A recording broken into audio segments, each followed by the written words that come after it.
favorite season is winter. I will tell you why I like winter.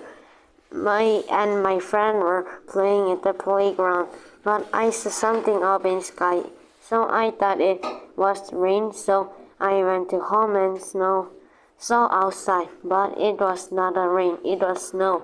I thought the snow was very beautiful, and when the snow finished, me and my friend went again.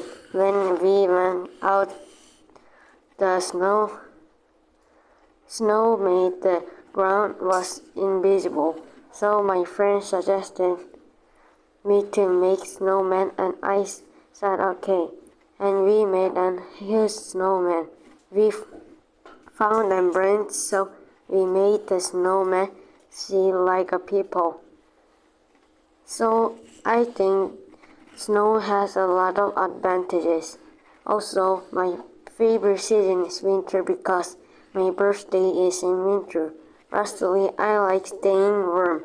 In winter, we can wear a coat and we can turn on the heater, so it can be very warm.